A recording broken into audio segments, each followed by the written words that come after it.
Just take a look around you for a second. Chances are you can see concrete right now. It's in our buildings, our roads, our bridges.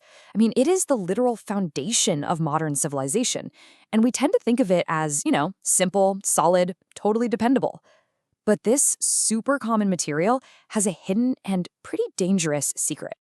Okay, so let's get into this. Concrete is everywhere. It's the second most used substance on the entire planet, right after water. And yet, it has this fundamental flaw, a kind of built-in weakness that engineers have been wrestling with for centuries. And believe me, understanding this flaw isn't just some academic problem. It's the key to preventing disaster and building a much, much safer future. So here's the paradox of concrete. You can squeeze it with an incredible amount of force, and it barely flinches. That's its amazing strength in what we call compression. But try to pull it apart, even a little bit, and it just shatters. This weakness, its weakness in tension, is exactly why a concrete beam can hold up a massive truck, but you could snap a thin stick of it in your hands. And that really brings us to the big question, right? How can something be so incredibly strong and so fragile at the exact same time?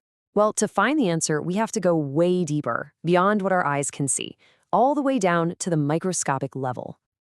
All right, section 1, the anatomy of a crack. This is where the real story begins. To find the source of concrete's fatal flaw, we've got to shrink ourselves down and really investigate the anatomy of a single tiny crack. First up in our mix, you've got the aggregate. The easiest way to think about this is like the strong skeleton of the concrete, all those particles of sand and gravel. This is the tough stuff. It's what gives concrete all that incredible compressive muscle. And next, you have the cement paste. This is the glue. It's what you get when you mix cement and water, and it hardens and binds all those strong aggregate particles together into one solid piece. So you've got the skeleton and you've got the glue.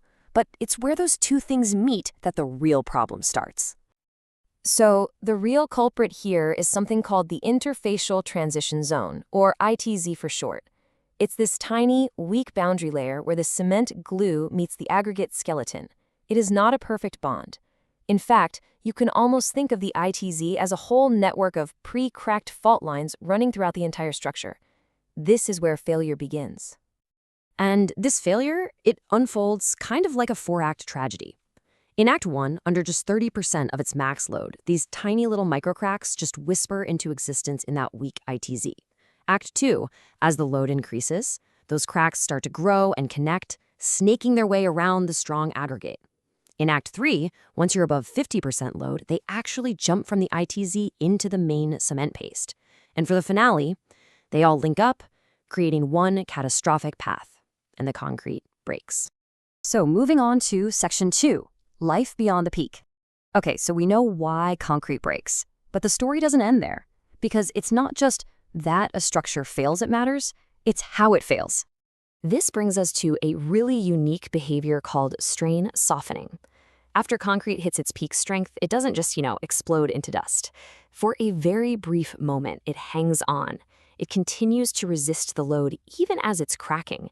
And the secret to this is something called aggregate interlock. The rough surfaces of the sand and gravel are grinding against each other, creating just enough friction to prevent the cracks from flying open instantly. And that little bit of resistance gives concrete a small degree of toughness, which is absolutely critical. Think about a purely brittle material, like a piece of chalk. It just snaps. Bam, no warning, just catastrophic failure. But a tougher material, one that strain softens, like concrete, fails more gradually. It gives you a warning. You see cracks, you see it start to deform before a complete collapse. Now, this natural toughness is good, don't get me wrong, but it's not great. So the question becomes, can we take this material and actually re-engineer it to be fundamentally tougher?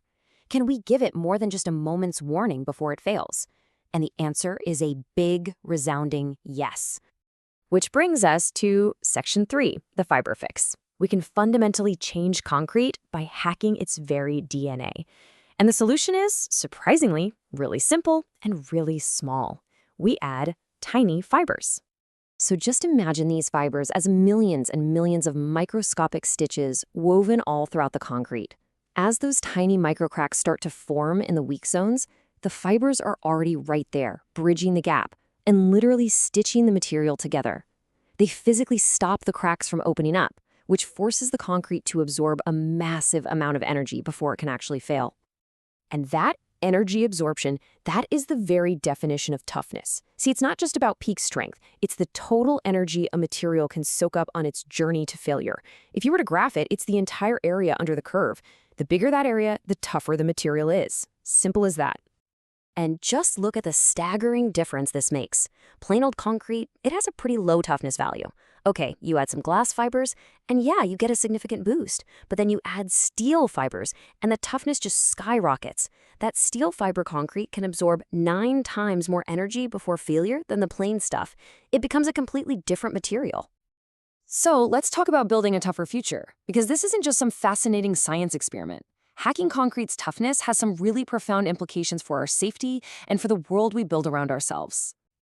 You know, there's a saying in engineering that really gets to the heart of all this. We don't design a building to fail, but when the failure happens, we want it to fail in a slow and steady manner.